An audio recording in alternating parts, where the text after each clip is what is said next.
لك تقلب الذين كفروا في البلاد متاع قليل ثم مأواهم جهنم وبئس المهاد لكن الذين اتقوا ربهم لهم جنات تجري من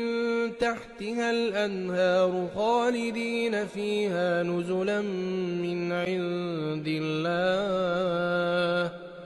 وما عند الله خير للأبرار